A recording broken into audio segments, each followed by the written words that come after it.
bottle before flicking it off. Jesus, don't the insects in this place ever rest?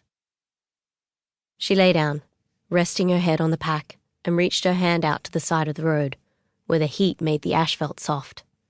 She pressed a forefinger deep into it. It gave her a warm, sleepy feeling. She did it with her other fingers and then, using a stone, made an imprint of her initials. I-A-M. Head to the side, she inspected it, wondered vaguely if it would stay that way when the road firmed again. She closed her eyes. An insect flew into her mouth and she coughed it up, spat it out. She took a sip of water. Tired and bored. Tired and bored. She let out a scream of frustration in her closed mouth. Where was Joanne? The little rocks underneath her back grew hard, and she stood, wiping herself, looking up and down the road. Its dark surface shimmered in the heat. To the left, it went right up to the horizon. No bends, no hills, low trees spaced apart. The Stuart Highway, Alice Springs almost 1,000 kilometers away.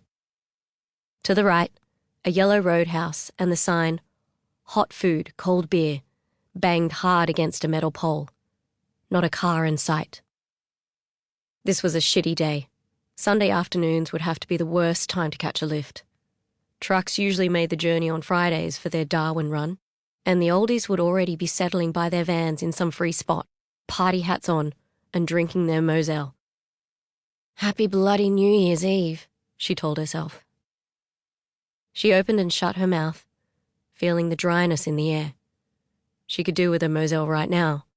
Probably make the time go faster in this hellhole. All that drinking after year 12 must have given her a taste. It might help to dull this bloody ache in her chest anyway. When would that ever go away? She took a bite of the sausage roll she'd bought a few minutes before. Bits of hard gristle stuck to her lip, and she spat it out, the dry flakes falling on her top. It was disgusting. Probably been pickling in the bain-marie for days. She threw the rest of it over her shoulder and onto the red dirt. Ants converged. Gross. She was hungry and she needed a drink, but there was no way she was going back to that roadhouse. Bloody old sleazebag. In the store mirror, she could see him ogling her through his Coke bottle glasses. Probably a pedophile. She needed to go to the toilet too, but apart from the roadhouse there was nothing, not even a tree nearby to squat behind. She hummed a Roxette song to try to forget her hunger and her bladder. It worked a little, but not really.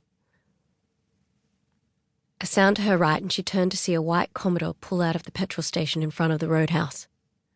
She hadn't even seen it drive up there. Straightening, she took a few steps and held her right arm out, thumb extended. As the car moved towards her, gathering speed, she caught a glimpse of a man at the wheel and a blonde woman leaning into the passenger window, looking at her. Hey! She gave a wave before reaching out her thumb again. Hey! But the car sped up, the driver gazing straight ahead and the woman giving her a half smile as they drove past. Ingrid kicked the stones about her. Bloody couples, she thought. They rule the world.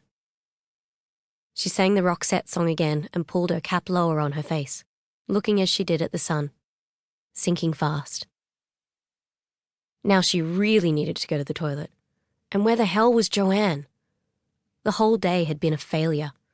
Waking up in Yorkies, the dingy Port York backpackers, to a note from the manager telling her Joe had rung and would meet her at the Mendamo Roadhouse at 2 p.m. Was it definitely this roadhouse? Yes, it was. She'd written it down and Mendamo was the last one before the road headed north up the Stuart, through the desert for nearly 3 hours to Cutter's End. She should have just caught the early bus the whole way through from Port York to Cutter's End, even if it did cost a mint. She could have slept off her hangover for 6 hours in a comfy seat instead of all this waiting around business. What had she saved in bus fares? $20? Pathetic. And now she was here. Ingrid thought back again over the evening before, trying to recall the details of the night. Drinks at the backpackers and then at the pub where they'd met 2 Swedes. The one called Niels had bought her a drink, and she'd been in hysterical laughter with him about something.